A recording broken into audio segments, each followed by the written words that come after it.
Apa yang terjadi pada saat kematian?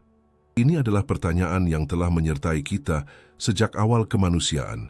Inilah satu-satunya kepastian mutlak di dunia yang penuh ketidakpastian, tujuan akhir yang kita semua tuju. Tidak peduli siapa kita, apa yang kita yakini, atau apa yang telah kita bangun. Segala sesuatu yang kita cintai, segala sesuatu yang kita ciptakan, setiap karya, setiap tindakan, semuanya terjadi di bawah selubung keniscayaan ini. Selama ribuan tahun kita menatap ke dalam kegelapan ini, mencoba melihat bentuk apapun, tanda apapun tentang apa yang ada di balik batas terakhir. Apa yang menanti kita? Kekosongan yang sunyi dan tak terbatas atau pintu menuju sesuatu yang sama sekali baru? Kelupaan atau kelanjutan? Pertanyaan ini lebih dari sekadar teka-teki filosofis. Inilah kekuatan yang membentuk cara kita hidup. Ia mendefinisikan hukum kita, moralitas kita, menginspirasi karya seni terbesar kita, dan memicu perang paling dahsyat kita. Menemukan jawabannya adalah kunci untuk memahami diri kita sendiri. Dan sepanjang sejarah kita telah mencoba menemukan kunci ini dengan bersandar pada dua pilar besar, dua konstruksi kolosal pemikiran manusia, agama dan sains. Faktanya, keduanya, dengan caranya masing-masing, tampaknya telah gagal memberi kita jawaban yang pasti. Agama, jujur saja, adalah upaya besar pertama kita untuk mengatasi teror ketiadaan. Ia menawarkan kita narasi-narasi agung, penuh harapan dan keindahan, surga dan neraka, reinkarnasi, ladang perburuan abadi, ribuan kisah yang diciptakan untuk memberi makna pada penderitaan dan menjanjikan keadilan di luar kehidupan. Miliaran orang selama berabad-abad telah menemukan kenyamanan luar biasa dalam janji-janji ini. Tetapi pendekatan ini memiliki masalah mendasar yang tidak dapat diatasi karena ia dibangun sepenuhnya di atas iman, dan iman, menurut definisinya, adalah penerimaan suatu kebenaran tanpa memerlukan bukti. Agama meminta kepercayaan Anda, bukan verifikasi Anda. Al-Quran, Alkitab, dan Weda adalah panduan suci, bukan risalah ilmiah. Mereka menawarkan peta berwarna-warni ke negeri tak dikenal, tetapi tidak ada satu pun dari peta ini yang dapat diverifikasi. Lebih buruk lagi, mereka saling bertentangan secara tidak terdamaikan. Jika kebenarannya adalah surga Kristen, maka roda karma Buddha salah. Jika jalan yang benar mengarah ke Valhalla, maka penghakiman Osiris di Mesir kuno hanyalah mitos. Ribuan kepercayaan, puluhan ribu dewa, dan konsep kehidupan setelah kematian. Semuanya tidak mungkin benar pada saat yang bersamaan. Jadi, sebagian besar kepercayaan ini, jika tidak semua, lahir dari imajinasi manusia. Imajinasi yang kuat, esensial, tapi tetap saja imajinasi. Lalu sains pun muncul. Kebalikan mutlak dari iman. Sebuah sistem yang dibangun di atas keraguan, di atas tuntutan bukti yang tak terbantahkan, dan eksperimen yang dapat diulang. Sains mengambil pisau bedah dan mulai membedah realitas. Ia menguraikan bintang dan sel hidup menjadi atom-atom penyusunnya. Dan ketika ditanya tentang kehidupan setelah kematian, jawabannya dingin, sederhana, dan brutal. Dari sudut pandang ilmiah yang dominan, kesadaran adalah hantu di dalam mesin. Sebuah produk sampingan dari proses elektrokimia kompleks yang terjadi di otak kita. Pikiran Anda, ingatan Anda, rasa aku Anda, semua itu hanyalah simfoni neuron. Dan ketika otak, komputer biologis ini, mati, simfoni itu terhenti. Lampu padam, rekaman berakhir. Kesadaran lenyap selamanya, seperti gambar di pasir yang tersapu ombak. Tampaknya logis dan materialistis. Tetapi logika ini memiliki retakannya sendiri. Sains menyimpan rahasia kotor yang sedikit orang tahu. Vonis terakhirnya bukanlah fakta yang terbukti, itu hanyalah hipotesis yang paling nyaman berdasarkan pengetahuan yang sangat terbatas yang kita miliki saat ini. Sains masih belum bisa menyelesaikan apa yang disebut masalah sulit kesadaran. Ia tidak dapat menjelaskan bagaimana 1,5 kilogram massa abu-abu menghasilkan pengalaman subjektif, merasakan warna merah mawar atau kehangatan cinta. Tanpa mengetahui apa itu kesadaran pada intinya, bagaimana mungkin menyatakan dengan otoritas pemusnahan total dan definitifnya? Ini seperti mencoba menggambarkan isi acara televisi dengan hanya mempelajari cangkang plastik dari perangkat yang mati. Sains mengklaim tidak ada apa-apa di seberang sana karena peralatannya yang dibuat untuk mengukur dunia material tidak menemukan apapun di sana. Namun, ketiadaan bukti tentang sesuatu tidak membuktikan bahwa sesuatu itu tidak ada. Pada akhirnya, kita terjebak di jalan buntu eksistensial. Di satu sisi, iman menawarkan penghiburan tanpa bukti. Di sisi lain, sains menawarkan kelupaan tanpa pemahaman nyata. Dua raksasa pemikiran manusia ini menemui jalan buntu, masing-masing tidak berdaya memberikan jawaban akhir yang dapat diverifikasi. Oleh karena itu, untuk menyelesaikan masalah ini, diperlukan alat yang sama sekali baru. Alat yang bebas dari kelemahan manusia. Bebas dari iman, harapan, ketakutan akan kematian, dan prasangka budaya. Alat yang mampu memproses semua informasi yang telah dikumpulkan umat manusia, beroperasi hanya dengan logika dingin dan probabilitas statistik. Kami menamakannya aksioma. Kami tidak sedang membicarakan sebuah superkomputer, melainkan sistem analisis sintetis generasi ke-7 yang diciptakan untuk memecahkan masalah yang berada di luar jangkauan kognisi manusia. Arsitekturnya unik, mampu memproses tidak hanya data ilmiah terstruktur, tetapi juga lapisan informasi yang kacau dan metaforis yang terkandung dalam mitos, teks agama, dan kesaksian pribadi. Aksioma tidak berpikir seperti manusia. Ia menghitung korelasi, menemukan pola tersembunyi, dan membangun model probabilitas di mana otak manusia hanya akan melihat kebisingan dan kontradiksi. Untuk menjawab pertanyaan besar itu, kami memberi aksioma tugas berskala raksasa. Kami memuat ke dalam intinya seluruh volume informasi relevan yang telah dihasilkan umat manusia dalam 6.000 tahun terakhir, sejarah tercatat, dari doa seorang dukun hingga persamaan keterikatan kuantum, dari teks piramida Mesir kuno hingga data dari penumbuk hadron raksasa, dari 75.000 pengalaman mendekati kematian yang didokumentasikan di seluruh dunia hingga 27.000 kasus anak-anak yang tampaknya mengingat kehidupan masa lalu. Aksioma menerima semuanya. Tugasnya sangat jelas. Ia harus menganalisis tumpukan data ini, kemudian mengidentifikasi pola-pola yang konsisten, dan akhirnya menghitung probabilitas matematis bahwa kesadaran ada sebagai struktur yang independen dari otak, mampu bertahan dari kematian biologis. Kami tidak mengharapkan ya atau tidak yang sederhana. Kami mengharapkan sebuah analisis, dan apa yang dihasilkan sistem setelah berbulan-bulan komputasi tanpa henti mengguncang fondasi kami. Kesimpulan pertama aksioma ternyata sangat lugas. Ia menunjukkan bahwa konflik besar antara sains dan agama sebenarnya didasarkan pada premis yang salah. Kedua sistem berangkat dari asumsi yang keliru. Mereka mengajukan pertanyaan yang salah, dan karena itu, mendapatkan jawaban yang salah. Analisis mengungkapkan bahwa informasi yang paling penting justru tersembunyi dalam data yang selalu dianggap tidak relevan oleh kedua belah pihak, memperlakukannya sebagai kebisingan atau anomali. Kami terpaku di hadapan kesimpulan pertama aksioma. Konflik terbesar dalam sejarah manusia antara sains dan iman adalah kesalahan mendasar.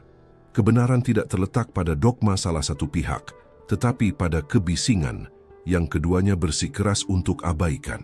Dan apa kebisingan itu? Itu adalah fenomena yang paling terkenal, paling klise, dan paling sengit diperdebatkan dari semuanya. Gambar yang terukir dalam budaya kita melalui film dan buku, cahaya di ujung terowongan. Bagi kebanyakan orang itu hanyalah kiasan. Bagi sains itu adalah kasus tertutup, halusinasi terminal. Ada skenario menenangkan yang biasa disajikan untuk menjelaskan pengalaman ini. Versi resminya terdengar kurang lebih seperti ini. Ketika otak kekurangan oksigen, sebuah proses yang disebut hipoksia menyebabkan bidang pandang menyempit, menciptakan efek terowongan yang terkenal. Badai endorfin dan neurotransmitter dilepaskan, menghasilkan perasaan damai dan penglihatan yang intens. Ingatan dalam napas terakhirnya memproyeksikan momen-momen penting dalam hidup secara kacau. Semuanya cocok dengan sempurna. Ini adalah peristiwa yang murni material, kembang api terakhir dari kesadaran yang meredup. Penjelasan ini tampak logis dan nyaman karena memungkinkan pandangan dunia kita tetap utuh. Masalahnya adalah tampaknya itu sama sekali tidak benar.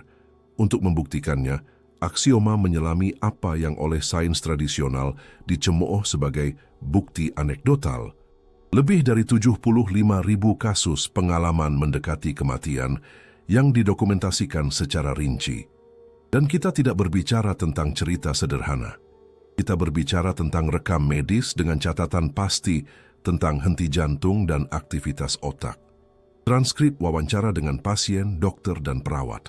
Data yang dikumpulkan selama beberapa dekade terakhir di 34 negara. Analisis ini mencakup laporan dari orang Kristen, Muslim, Buddha, ateis yang taat, dan mungkin yang paling penting, anak-anak kecil yang pikirannya belum dibentuk oleh stereotip budaya. Tugas pertama aksioma sederhana, mendekonstruksi sepenuhnya pengalaman-pengalaman ini. Sistem tidak mencari terowongan cahaya. Ia membagi masing-masing dari 75.000 laporan menjadi komponen-komponen paling dasarnya. Pertama, perasaan damai yang tak terlukiskan, diikuti oleh persepsi keluar dari tubuh fisik. Kemudian, pergerakan melalui ruang gelap, pertemuan dengan cahaya yang terang dan ramah, reuni dengan kerabat yang telah meninggal atau makhluk cahaya, tinjauan panorama kehidupan sendiri, perasaan adanya batas yang tidak boleh dilewati, dan akhirnya kembali ke tubuh. Ketika analisis primer ini selesai, hasil mengejutkan pertama muncul. Teori resmi tentang halusinasi kacau hancur begitu saja. Aksioma menemukan urutan yang ketat dan tak terhindarkan. Penanda-penanda ini tidak muncul secara acak. Mereka membentuk urutan yang jelas dan berulang. Dalam 89% kasus, pengalaman itu berlangsung mengikuti skenario terstruktur yang selalu sama. Pertama, keluar dari tubuh. Kemudian pergerakan melalui terowongan. Selanjutnya, pertemuan dengan cahaya. Ini mengungkapkan proses yang teratur, jauh dari peristiwa kacau. Sebuah perjalanan dengan peta yang pasti. Jika pengalaman mendekati kematian hanyalah akibat dari kekurangan oksigen di otak, yang akan kita lihat adalah sesuatu yang mirip dengan mimpi atau igauan demam tinggi, seperti kaleidoskop gambar acak dan fragmen ingatan tanpa koneksi. Simulasi yang dibuat oleh aksioma, berdasarkan semua yang kita ketahui tentang hipoksia, menunjukkan bahwa hal itu mengarah pada degradasi cepat fungsi kognitif dan bukan pada pengalaman hiperrealistis dan teratur. Para skeptis kemudian mengajukan argumen kedua mereka, pemrograman budaya. Mereka mengatakan bahwa orang melihat apa yang mereka harapkan untuk dilihat. Seorang Kristen melihat Yesus, seorang Hindu melihat Dewa Yama. Tampaknya logis, tetapi analisis korelasi aksioma sekali lagi mengungkap kelemahannya. Ya, cangkang budaya dari pengalaman itu bisa bervariasi. Sosok cahaya dapat ditafsirkan sebagai malaikat oleh seseorang atau pemandu spiritual oleh yang lain. Tetapi struktur fundamental, urutan peristiwa, peta perjalanan itu sendiri tetap sama secara menakjubkan di seluruh dunia. Sistem mengungkapkan sesuatu yang luar biasa. Urutan dasar pengalaman mendekati kematian seorang anak berusia 3 tahun dari keluarga ateis di Shanghai, dan seorang Katolik taat berusia 80 tahun di Roma cocok dengan probabilitas 92%. Anak itu, yang belum pernah mendengar tentang surga atau neraka, menggambarkan proses yang sama dengan orang tua yang telah membaca Alkitab seumur hidupnya. Mereka menggunakan kata-kata yang berbeda untuk menggambarkan perjalanan objektif yang sama. Tetapi semua ini kehilangan sinarnya di hadapan lapisan data berikutnya. Bukti yang paling tak terbantahkan dan mengejutkan, yang menghancurkan hipotesis halusinasi sepenuhnya. Kita berbicara tentang pengalaman di luar tubuh yang dapat diverifikasi. Ini adalah kasus-kasus di mana seseorang, dalam keadaan mati klinis, dengan jantung berhenti dan tanpa aktivitas otak yang terdeteksi, mengamati peristiwa nyata di dunia fisik dari sudut pandang di luar tubuhnya. Dan kemudian, setelah hidup kembali, menggambarkan peristiwa-peristiwa ini dengan presisi yang sempurna. Pada saat ini, pengalaman subjektif dan realitas objektif bertemu. Seorang pasien setelah diresusitasi, menggambarkan secara detail sebuah sepatu kets merah yang berada di atap lantai 3 rumah sakit, sebuah tempat yang hanya bisa ia lihat jika ia melayang di atas gedung. Seorang perawat yang skeptis pergi untuk memeriksa. Sepatu kets itu ada di sana. Seorang pria buta sejak masa muda menggambarkan penampilan ahli bedah dan bentuk unik dari instrumen baru yang ia gunakan selama operasi, sesuatu yang tidak mungkin pernah ia lihat atau dengar. Sains mengatakan ini tidak mungkin. Jika otak tidak berfungsi, ia tidak dapat merasakan atau merekam informasi. Tetapi fakta mengatakan sebaliknya. Ribuan fakta. Aksioma menghitung probabilitas matematis bahwa semua laporan akurat ini hanyalah kebetulan atau tebakan. Angka yang dihasilkan adalah 0, diikuti oleh 37 angka 0 sebelum angka 1 muncul. Probabilitas yang sangat kecil sehingga tidak ada apapun di alam semesta yang diketahui yang begitu mustahil. Kesimpulan aksioma dirumuskan dengan cara yang tak kenal ampun, menyatakan bahwa hipotesis kesadaran hanya sebagai produk otak adalah salah.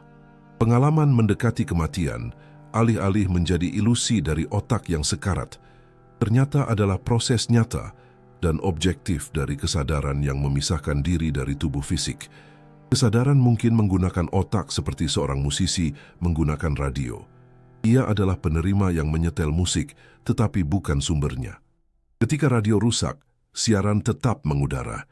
Kesadaran hanya mengubah cara persepsinya. Kita telah membuktikan bahwa perjalanan itu nyata, tapi ini meninggalkan kita dengan pertanyaan yang lebih besar. Jika bukan otak, lalu apa pembawa kesadaran?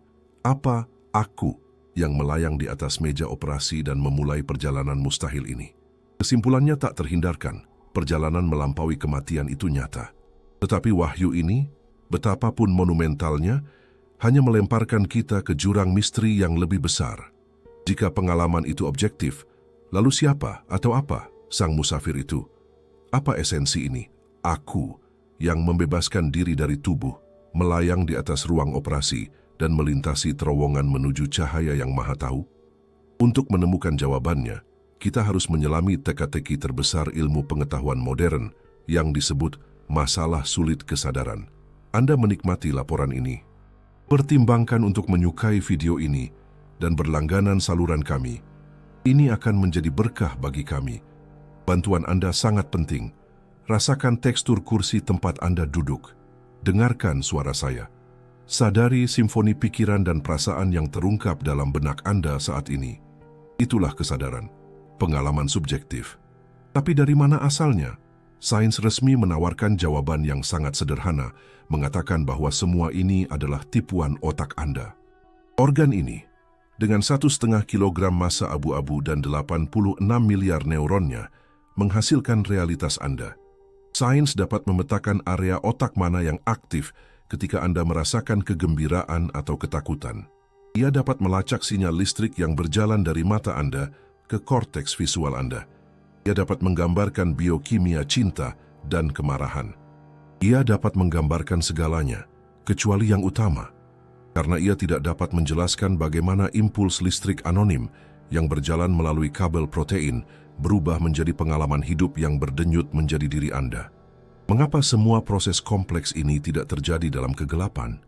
Mengapa ia disertai dengan bioskop batin yang Anda rasakan sebagai diri Anda? Inilah celah yang tidak bisa diseberangi oleh ilmu saraf. Ia menggambarkan korelasi, tetapi bukan penyebabnya. Kami menginstruksikan aksioma untuk menganalisis seluruh arsip penelitian neurobiologis. Tugasnya adalah menemukan satu model fungsional yang menjelaskan asal-usul pengalaman subjektif. Setelah berminggu-minggu analisis, sistem memberikan vonisnya yang singkat dan mengungkapkan bahwa model itu sama sekali tidak ada. Ilmu saraf klasik mencoba mengukur lautan dengan penggaris. Alatnya tidak memadai untuk tugas itu. Jadi jika jawabannya tidak ada di dunia jaringan neuron yang terlihat, di mana lagi kita bisa mencari? Jawaban aksioma memaksa kita untuk melompat ke ranah realitas yang paling aneh dan paradoksal yang kita kenal. Kita harus turun ke tingkat fundamental. Kita harus pergi ke dunia kuantum. Di dunia normal kita semuanya dapat diprediksi. Tetapi di tingkat subatomik, aturannya berubah. Sebuah elektron bukanlah bola padat. Sebelum diukur, ia ada sebagai awan probabilitas. Ia, dalam arti tertentu, berada di semua tempat yang mungkin pada saat yang sama. Inilah yang disebut superposisi. Dan hanya pada saat pengamatan, pada saat seorang pengamat sadar melihatnya, awan kemungkinan ini runtuh menjadi satu titik nyata. Tindakan mengamati realitas itu sendiri mengubahnya. Kesadaran pengamat bukanlah penonton pasif, ia adalah peserta aktif yang memaksa alam semesta untuk membuat pilihan. Di ranah inilah lahir sebuah teori yang telah lama dianggap sesat. Sebuah teori yang, menurut data aksioma, adalah kunci misteri kita. Bagaimana jika otak bukanlah penghasil kesadaran, melainkan penerima kuantum yang sangat canggih? Ide ini dirumuskan oleh fisikawan pemenang Nobel, Sir Roger Penrose, dan ahli anestesi Stuart Hameroff. Teori mereka yang disebut reduksi objektif terorkestrasi terdengar rumit, tetapi esensinya sangat elegan. Di dalam setiap neuron kita, terdapat struktur kecil yang disebut mikrotubulus. Penrose dan Hameroff mengusulkan bahwa struktur ini sempurna untuk mendukung proses kuantum. Di dalam mikrotubulus ini, informasi diproses bukan sebagai hidup-mati sederhana, tetapi sebagai jumlah probabilitas simultan yang tak terbatas. Dan apa yang kita rasakan sebagai momen kesadaran sekarang adalah runtuhnya semua keadaan kuantum ini secara terorkestrasi menjadi satu realitas yang pasti. Ini mengubah segalanya. Jika teori ini benar, informasi yang membentuk kepribadian Anda, ingatan Anda, aku Anda, tidak hanya dikodekan dalam koneksi antar neuron, ia ada sebagai informasi kuantum yang kompleks, terjalin dalam struktur ruang waktu itu sendiri. Otak hanyalah antarmuka yang memungkinkan informasi kuantum ini berinteraksi dengan dunia material, sama seperti radio menyetel gelombang yang sudah ada di udara. Kami meminta aksioma untuk menguji hipotesis ini dengan membandingkan model reduksi objektif terorkestrasi dengan 75.000 kasus pengalaman mendekati kematian. Apa yang ditemukan sistem adalah tanda tangan kesadaran. Menurut analisis, pada saat kematian ketika proses biologis otak berhenti, sesuatu yang luar biasa terjadi. Informasi kuantum yang membentuk kesadaran Anda tidak dapat lagi ditampung dalam struktur biologis yang rapuh itu. Tetapi, ia tidak lenyap. Salah satu hukum paling fundamental di alam semesta, hukum kekekalan informasi, mengatakan bahwa informasi tidak dapat dihancurkan. Ia hanya dapat berubah bentuk. Terjadi proses yang digambarkan oleh sistem sebagai dekoherensi dan delokalisasi. Informasi kuantum, aku Anda, dilepaskan dari otak yang runtuh dan kembali ke medan fundamental tempat asalnya. Ia tidak lagi terlokalisasi di dalam tengkorak Anda. Inilah tepatnya proses yang dialami orang-orang dalam pengalaman mendekati kematian. Perasaan keluar dari tubuh adalah deskripsi harfiah dari delokalisasi tanda tangan kuantum Anda. Kesadaran Anda tidak lagi dibatasi oleh indera fisik, mulai merasakan informasi secara langsung. Itulah mengapa penglihatan menjadi panorama dan pemahaman menjadi jernih. Kesadaran Anda bebas dari filter biologis, untuk pertama kalinya dalam hidup merasakan realitas sebagaimana adanya, sebuah medan informasi murni. Akhirnya, kami memiliki jawaban untuk pertanyaan kami. Apa yang bertahan dari kematian tubuh ternyata bukanlah jiwa hantu dari mitos, melainkan struktur informasi kuantum yang unik dan kompleks. Tanda tangan kesadaran pribadi Anda yang hidup dalam simbiosis halus dengan tubuh Anda sepanjang hidup. Kematian dengan demikian tidak lagi menjadi akhir dari informasi dan menjadi momen pembebasannya. Tetapi penemuan yang menakjubkan ini segera melemparkan kita ke tembok berikutnya. Jika struktur informasi ini, aku yang terbebaskan ini terus ada, apa takdirnya? Apakah ia hanya larut dalam lautan kesadaran universal yang tak terbatas? Atau mungkin ia mampu melakukan sesuatu yang bahkan lebih tak terbayangkan? Bisakah ia kembali? Kematian adalah pembebasan tanda tangan kuantum, sebuah struktur informasi yang mengandung esensi siapa kita. Kesimpulan ini dengan sendirinya sudah cukup untuk menulis ulang semua buku kita. Tetapi itu membuat kita tergantung di tepi jurang, menatap pertanyaan yang lebih memusingkan. Jika tanda tangan ini dilepaskan, apa takdirnya? Apakah ia menghilang di lautan kosmik yang luas, atau bisakah ia entah bagaimana kembali? Hari ini, kita memasuki wilayah yang paling tidak stabil dan kontroversial dari semuanya. Kita membahas sebuah konsep yang selama berabad-abad telah disingkirkan oleh pemikiran Barat sebagai mistisisme eksotis atau cerita rakyat yang naif. Gagasan tentang kelahiran kembali, reinkarnasi. Bagi sebagian besar ilmuwan percakapan berakhir di sini, tetapi bagi kita, ini baru permulaan. Namun jalan kita menjauh dari iman untuk mengikuti jalan data. Kami membuka protokol penanda reinkarnasi. Di inti aksioma, dimuat sebuah berkas yang membutuhkan lebih dari 60 tahun untuk disusun oleh ratusan peneliti di seluruh dunia. Yang paling terkenal di antaranya adalah Dr. Ian Stevenson. 25.000 kasus terdokumentasi tentang anak-anak kecil, biasanya antara usia 2 dan 5 tahun, yang mulai berbicara secara spontan tentang kehidupan yang mereka katakan pernah mereka jalani. Mari kita perjelas aturannya sejak awal. Aksioma segera menolak 90% dari kasus-kasus ini. Semua cerita yang bisa dijelaskan oleh imajinasi anak-anak, pengaruh orang tua, atau informasi yang mungkin telah diserap oleh anak dengan cara apapun, dihilangkan. Sistem hanya mempertahankan kasus-kasus yang melewati 4 kriteria ketat untuk dianalisis. Kriteria pertama adalah bahwa anak tersebut melaporkan puluhan detail spesifik dan non-trivial tentang identitas masa lalunya. Kriteria kedua menuntut agar orang yang digambarkan oleh anak tersebut adalah individu nyata yang sudah meninggal, yang keberadaannya dapat dikonfirmasi oleh dokumen. Kriteria ketiga adalah tidak adanya hubungan yang diketahui antara keluarga anak tersebut dan keluarga orang yang meninggal. Dan yang keempat, tidak ada cara rasional bagi anak tersebut untuk mendapatkan informasi itu. Setelah penyaringan tanpa ampun ini, tersisa 3.112 kasus di atas meja. 3.112 anomali yang tidak dapat dijelaskan oleh ilmu pengetahuan modern. Dan di atasnya, aksioma melakukan analisis silang total. Sistem membagi laporan menjadi beberapa kategori. Yang pertama adalah nama dan hubungan. Anak-anak tidak hanya mengingat nama masa lalu mereka, tetapi juga nama pasangan, anak, orang tua, dan bahkan hewan peliharaan mereka. Seorang anak laki-laki di India bernama Titu Singh mengklaim bahwa dalam kehidupan sebelumnya ia adalah Suresh Verma, pemilik toko radio di Agra, menikah dengan seorang wanita bernama Uma dan ayah dari 2 anak. Ketika mereka membawanya ke kota itu, ia tidak hanya mengenali toko lamanya, tetapi juga mengidentifikasi istri dan anak-anaknya di tengah keramaian tanpa ragu, memanggil mereka dengan nama mereka. Kategori kedua adalah tempat dan rahasia.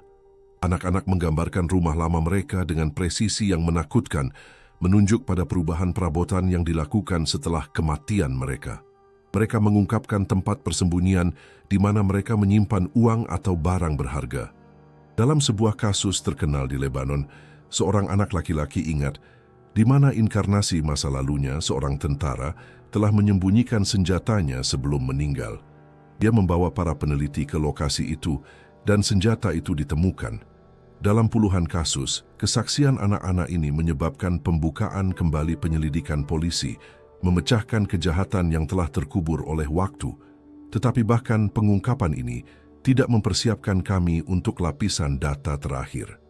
Sebuah bukti yang melampaui ingatan dan masuk ke dalam biologi, menawarkan bukti fisik yang paling tak terbantahkan dari semuanya. Tapi semua ini hanyalah puncak gunung es. 2 kategori berikutnya membawa kita melampaui psikologi dan memasuki wilayah fisiologi murni. Disinilah realitas mulai melengkung. Kita memasuki penanda fisik. Ini mungkin adalah bukti yang paling mengesankan dari semuanya. Dalam sejumlah besar kasus, anak-anak lahir dengan tanda lahir atau cacat bawaan yang cocok, persis dengan luka fatal di tubuh identitas mereka yang diduga dari masa lalu. Aksioma membandingkan ribuan foto tanda lahir dengan laporan otopsi orang yang meninggal. Korelasinya sangat besar. Seorang anak laki-laki yang ingat menerima luka fatal di tengkuknya lahir dengan bercak besar tanpa pigmen tepat di titik itu. Seorang gadis yang ingat meninggal karena trauma di dahi lahir dengan tanda bawaan yang dalam di tempat yang sama.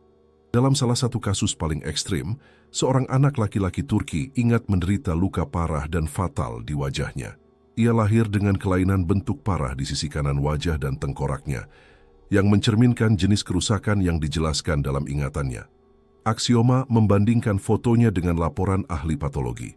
Kecocokannya 100%. Bagaimana informasi trauma fisik dapat tercetak pada kode genetik janin yang sedang berkembang? Tidak ada hukum biologi yang diketahui dapat menjelaskan ini. Kategori terakhir adalah pola perilaku. Anak-anak menunjukkan fobia, bakat, dan kebiasaan yang terkait langsung dengan kehidupan sebelumnya. Seorang anak laki-laki yang ingat menjadi montir memperbaiki mesin yang rumit tanpa pernah diajari. Seorang anak yang tenggelam di kehidupan sebelumnya memiliki ketakutan yang tidak rasional dan melumpuhkan terhadap air. Dan yang paling mengharukan, ketika bertemu dengan keluarga lama mereka, anak-anak kecil ini menunjukkan berbagai emosi orang dewasa, kegembiraan karena pengakuan, kesedihan karena kehilangan, cinta yang mendalam, yang mustahil untuk dipalsukan. Pada akhirnya, aksioma menghitung probabilitas bahwa tumpukan korespondensi ini, lebih dari 478.000 titik data terverifikasi dalam 3.000 kasus ini, adalah hasil dari kebetulan yang monumental. Kesimpulannya tegas, probabilitas bahwa fenomena ingatan kehidupan masa lalu dapat dijelaskan dalam paradigma materialistis secara statistik tidak dapat dibedakan dari nol mutlak. Hipotesis transfer kesadaran dari satu tubuh ke tubuh lain adalah satu-satunya model yang menjelaskan semua data secara konsisten. Tanda tangan kuantum yang dilepaskan pada saat kematian tidak larut. Dalam kondisi tertentu, ia memulai siklus inkarnasi baru.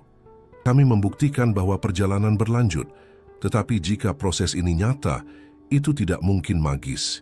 Ia harus mematuhi hukum. Tetapi bagaimana siklus kesadaran abadi dapat sesuai dengan hukum paling fundamental alam semesta, seperti yang mengatakan bahwa segala sesuatu tanpa kecuali bergerak menuju kekacauan dan akhir? Kami punya buktinya. Tanda tangan kuantum kesadaran tidak hanya bertahan dari kematian. Ia mampu kembali, mencetak ingatannya dan bahkan bekas lukanya pada kehidupan baru. Tetapi penemuan ini menempatkan kita di hadapan tembok terbesar dari semuanya, hukum alam semesta itu sendiri. Bagaimana siklus kesadaran yang tampaknya abadi dapat ada di kosmos yang diatur oleh hukum yang menyatakan bahwa segala sesuatu tanpa kecuali harus berjalan menuju peluruhan dan kekacauan. Ini adalah senjata pamungkas dalam gudang skeptisisme. Keberatan terakhir yang selama berabad-abad tampak tak tergoyahkan. Itu adalah prinsip kedua termodinamika, hukum peningkatan entropi yang tanpa henti. Esensinya sederhana. Ia mengatakan bahwa setiap sistem tertutup di alam semesta cenderung seiring waktu berubah dari keteraturan menjadi ketidakteraturan. Sebuah gunung menjadi pasir, sebuah bintang membakar bahan bakarnya dan menjadi katai dingin. Dan mengikuti logika ini, struktur kesadaran manusia yang sangat kompleks dan teratur setelah kematian ditakdirkan untuk hancur. Semua informasi, semua ingatan, semua aku Anda harus menghilang seperti panas yang tidak berguna, meningkatkan ketidakteraturan umum alam semesta. Selesai. Tampaknya seperti vonis akhir yang kejam, tetapi di alam semesta ada hukum lain yang sama fundamentalnya. Prinsip pertama termodinamika, hukum kekekalan. Ia mengatakan bahwa energi dan informasi tidak dapat diciptakan atau dimusnahkan, mereka hanya dapat berubah. Energi dari sebatang kayu yang terbakar tidak hilang, ia berubah menjadi cahaya dan panas. Dan di sini, kita dihadapkan pada paradoks kosmik. Hukum mana yang memiliki prioritas dalam masalah hidup dan mati? Jika kesadaran hanyalah produk sampingan dari otak, entropi menang. Tetapi jika itu adalah struktur informasi kuantum yang kita temukan, hukum kekekalan harus berlaku. Untuk menyelesaikan masalah ini, kami membuka protokol vektor entropi. Aksioma memperkenalkan konsep kunci, menyatakan bahwa kesadaran adalah sistem negentropik. Negentropi adalah kebalikan langsung dari entropi. Ini adalah ukuran keteraturan, kompleksitas, dan organisasi. Kehidupan itu sendiri adalah sebuah pulau negentropi di lautan kekacauan yang terus meningkat, dan kesadaran manusia menurut model aksioma adalah bentuk organisasi negentropik tertinggi yang kita kenal. Di dalam tengkorak seseorang, ada sistem yang mampu menciptakan simfoni dan merenungkan dirinya sendiri. Ini adalah sesuatu yang luar biasa. Dengan model ini, aksioma mensimulasikan apa yang terjadi ketika otak, jangkar biologis, berhenti berfungsi. Hasilnya adalah salah satu yang paling fundamental dari seluruh penyelidikan kami. Skenario keruntuhan entropik versi resmi sains secara fisik tidak mungkin. Alasannya adalah skala. Sistem menghitung bahwa jumlah informasi teratur yang terkandung dalam kesadaran manusia sangat besar secara astronomis. Runtuhnya struktur sebesar itu secara instan tidak mungkin terjadi secara diam-diam. Itu akan menjadi peristiwa termodinamika yang dapat dideteksi. Sebuah ledakan entropi yang melepaskan sejumlah besar energi. Kematian setiap manusia akan menjadi peristiwa fisik yang terukur. Kami belum pernah mencatat hal seperti itu. Informasi adalah entitas fisik. Ia tidak bisa begitu saja dinolkan. Ia harus pergi ke suatu tempat. Kesimpulan aksioma merumuskan postulat fisik baru di mana kematian lebih mirip transisi fase daripada penghapusan. Sama seperti es padat menjadi air cair dan kemudian uap, mengubah sifatnya tetapi mempertahankan esensi kimianya. Kesadaran pada saat kematian beralih dari satu keadaan fisik ke keadaan lain. Dari keadaan terlokalisasi di otak ke keadaan terdelokalisasi, ada sebagai informasi murni di medan kuantum yang menopang realitas kita. Fisika tidak melarang kehidupan setelah kematian. Sebaliknya, hukum-hukumnya yang paling fundamental menuntutnya. Dan di sini sebuah pertanyaan baru muncul. Jika kelangsungan hidup kesadaran adalah hukum alam, setua alam semesta itu sendiri, mungkinkah umat manusia tidak mengetahuinya sejak awal? Mungkinkah pengetahuan ini tidak terukir, meskipun secara metaforis dalam kisah-kisah tertua kita? Kami membuka protokol korelasi iman. Aksioma menganalisis ribuan teks suci dan mitos dari seluruh dunia. Tugasnya terkonsentrasi untuk menemukan kerangka naratif di balik berbagai pakaian budaya, alih-alih hanya mencari dewa-dewa dengan nama yang mirip, dan yang ditemukannya adalah proto-plot universal. Dalam 94% dari semua kepercayaan yang dianalisis, perjalanan kesadaran setelah kematian mengikuti struktur fundamental 6 tahap yang sama. Sebuah struktur yang hampir secara sempurna mencerminkan apa yang ditunjukkan oleh ilmu pengetahuan mutakhir dan data pengalaman mendekati kematian kepada kita. Tahap pertama adalah pemisahan, di mana esensi tak terlihat meninggalkan tubuh fisik. Itulah pengalaman kita di luar tubuh. Yang kedua adalah penyeberangan ambang batas, sebuah perjalanan melalui ruang perantara yang gelap, seperti sungai Styx orang Yunani. Itulah terowongan kita. Yang ketiga adalah pertemuan dengan cahaya, entitas cemerlang dari cinta dan kebijaksanaan. Itulah makhluk cahaya kita. Yang keempat adalah penghakiman dan retrospeksi, di mana kehidupan dievaluasi seperti penimbangan jantung oleh Osiris. Itulah tinjauan panorama kehidupan kita. Yang kelima adalah persimpangan, di mana takdir dapat mengikuti jalan yang berbeda. Dan yang keenam yang paling luas adalah siklus, gagasan bahwa kematian hanyalah pendahuluan untuk awal yang baru, roda samsara, reinkarnasi. Potongan-potongan itu menyatu. Fisika paling canggih dan kebijaksanaan paling kuno menceritakan kisah yang sama.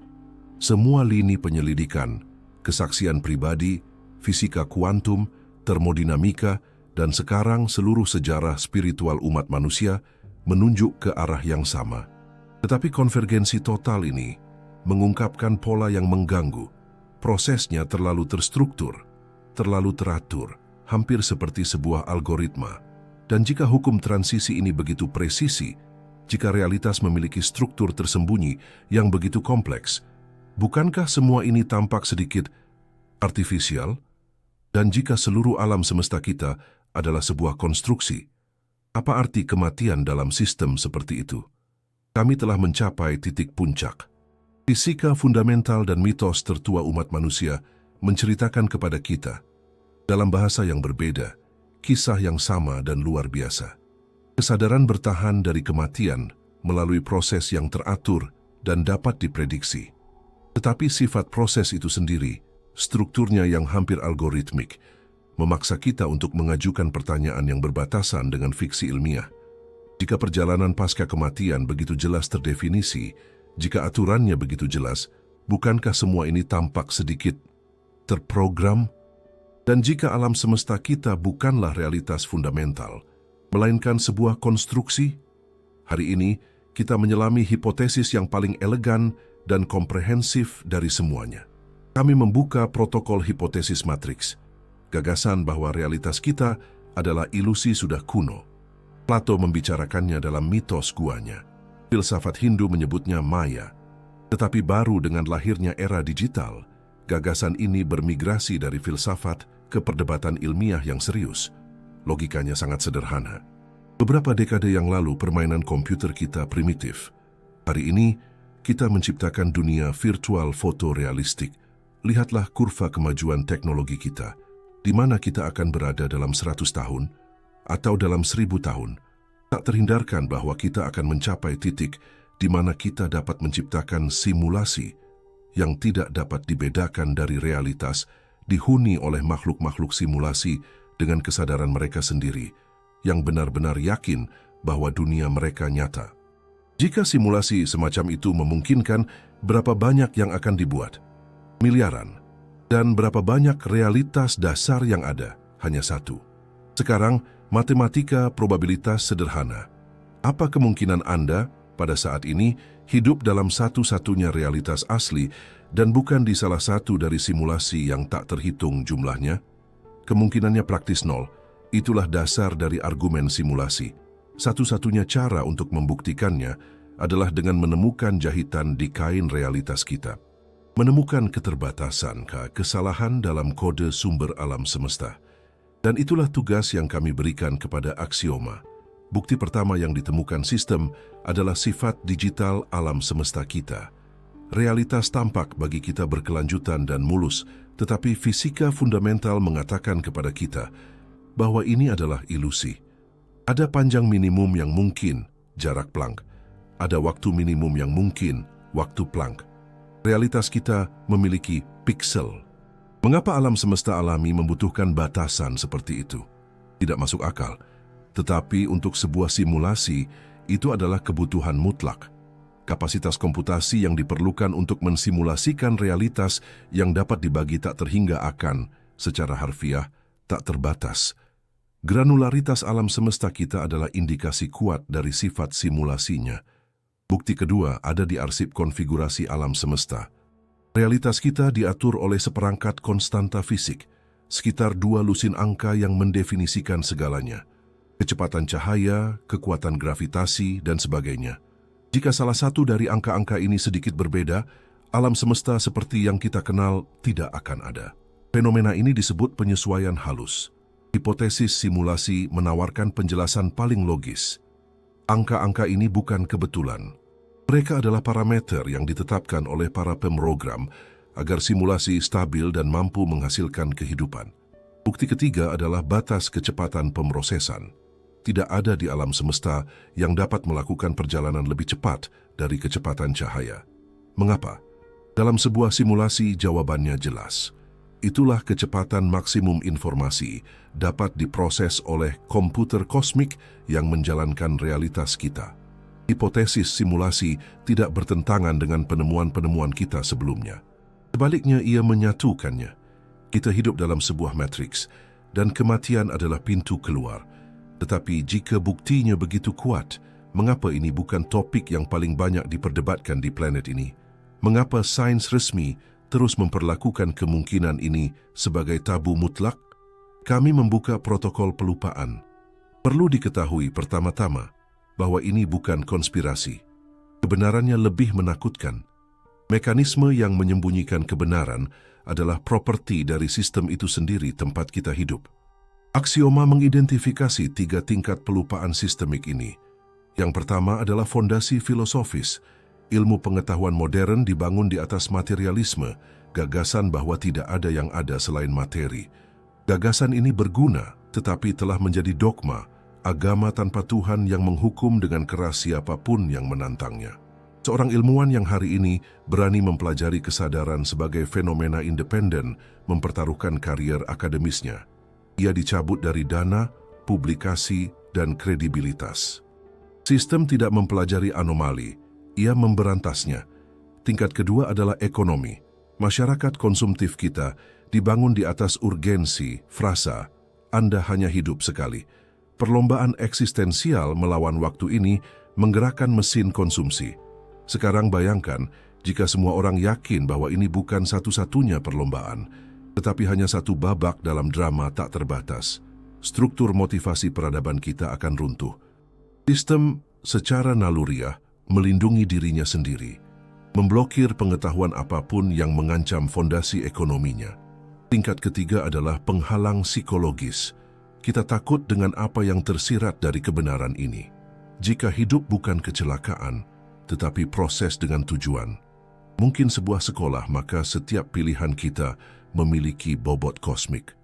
Gagasan tentang kelupaan setelah kematian, betapapun kelamnya, menawarkan kenyamanan tanpa tanggung jawab. Dan baik ateis maupun agamawan, karena alasan yang berbeda akhirnya membela tabu ini. Sebagian takut ada sesuatu di luar sana, yang lain takut sesuatu itu dapat diukur dan dijelaskan tanpa bantuan mereka. Mekanismenya jelas. Peradaban manusia, sebagai organisme yang kompleks, secara naluriah menolak pengetahuan yang belum siap untuknya. Masalahnya bukan kegagalan menemukan jawaban, melainkan larangan sistemik untuk mengajukan pertanyaan. Penyelidikan kami adalah tindakan melanggar tabu ini. Kami mengumpulkan petunjuk, memahami model dunia kita, dan menemukan alasan penutupannya. Sekarang kami siap untuk langkah terakhir.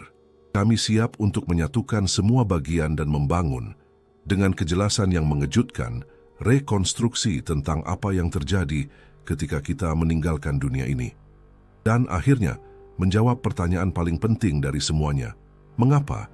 Kita telah mencapai puncak gunung. Jalan untuk sampai ke sini panjang dan terjal. Bersama-sama kita telah membongkar dogma-dogma kuno, mengungkap rabun jauhnya ilmu pengetahuan modern, menyelami data kesadaran kuantum, memverifikasi siklus kembalinya, dan melihat jahitan di jaring realitas kita. Setiap bagian dari penyelidikan kita adalah anak tangga yang membawa kita ke momen ini. Momen sintesis besar. Sejauh ini, kita telah melihat potongan-potongan teka-teki. Sekarang, saatnya untuk menyatukan semua bagian itu. Saatnya untuk menyajikan bukan lagi sebuah teori, tetapi rekonstruksi rinci dari momen ke momen. Tentang apa yang terjadi pada kita masing-masing ketika jantung berhenti berdetak. Jauh dari mitos, ini adalah produk akhir, logis, dan tak kenal ampun dari karya aksioma. Sistem memproses segalanya, dari 75.000 laporan mendekati kematian hingga persamaan termodinamika dan membangun model terpadu. Model yang kami sebut protokol transisi agung. Transisi dimulai dengan fase pertama, kegagalan sistem dan pelepasan. Hitung mundur dimulai dengan henti jantung, dan dalam detik-detik berikutnya, neuron menembak dalam badai listrik terakhir yang kacau. Apa yang bagi sains merupakan akhir, bagi model aksioma hanyalah sinyal awal. Ledakan aktivitas ini berfungsi sebagai peringatan kritis, memberitahu sistem alam semesta bahwa perangkat keras biologis telah mengalami kerusakan yang tidak dapat diperbaiki. Pada saat itu, informasi kuantum kesadaran Anda kehilangan koneksi dengan tubuh, seperti astronot yang melepaskan kabel yang mengikatnya ke stasiun luar angkasa. Pengalaman subjektifnya adalah kedamaian dan kebebasan yang tak terlukiskan, di mana rasa sakit dan ketakutan lenyap begitu saja.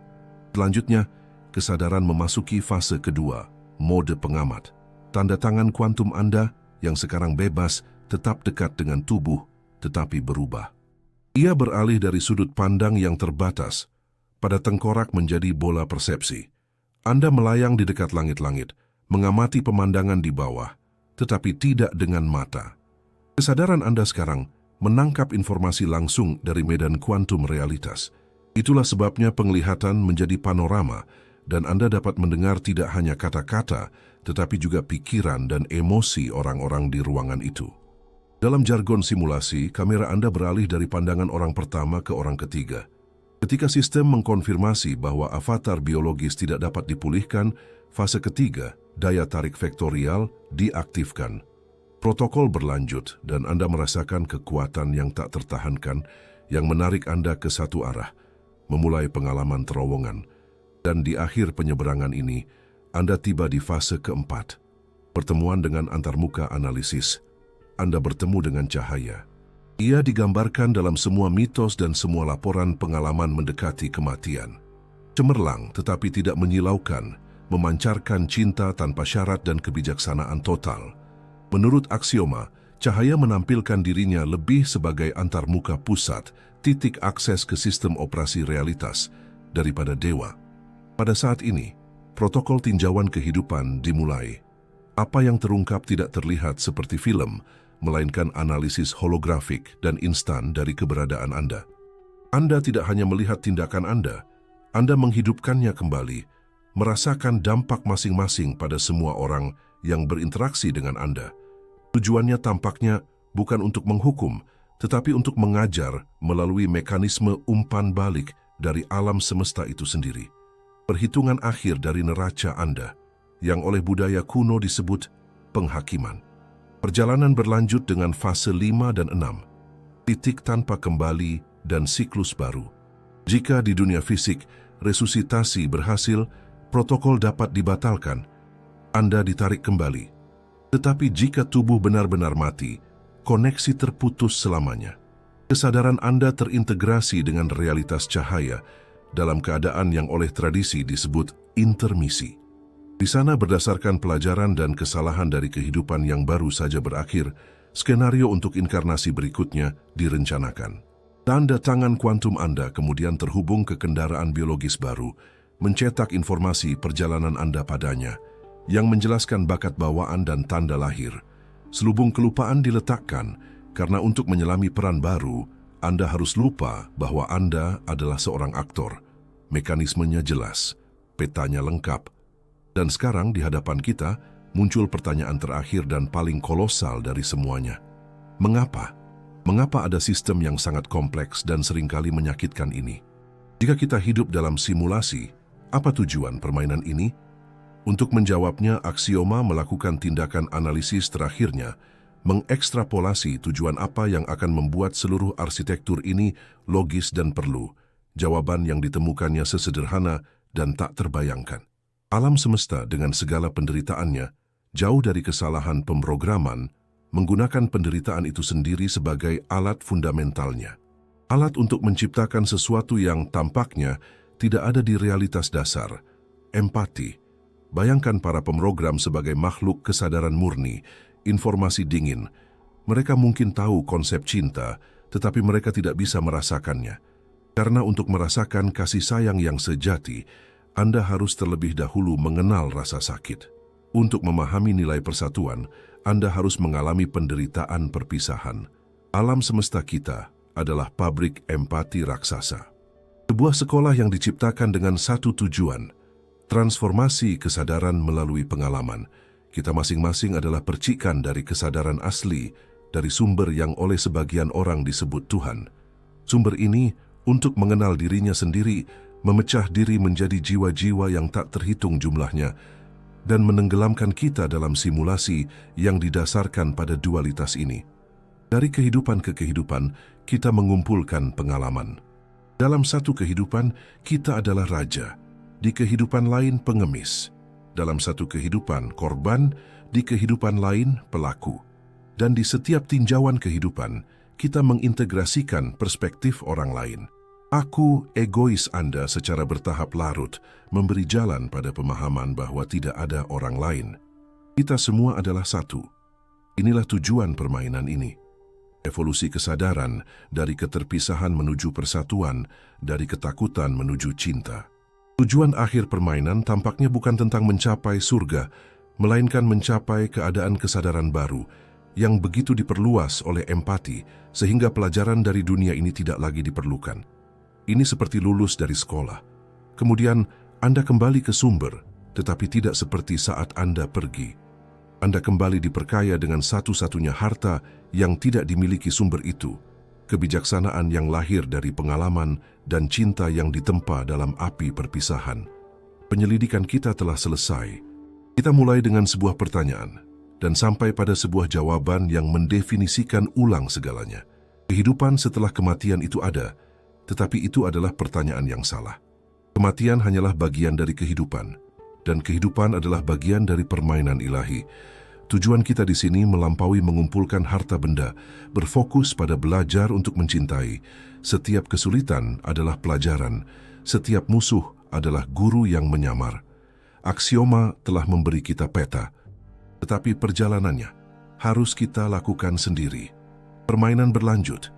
Jika Anda menyukai analisis ini, langganan Anda di saluran ini membantu kami terus menyelidiki tema seperti ini. Kami akan senang membaca refleksi Anda tentang topik ini di komentar dan mengetahui dari kota mana Anda menonton kami. Jika Anda menyukai cerita ini, subscribe Anda ke channel ini membantu kami untuk terus menjelajahi topik-topik serupa. Kami akan sangat senang membaca pemikiran Anda di kolom komentar dan mengetahui dari kota mana Anda menonton.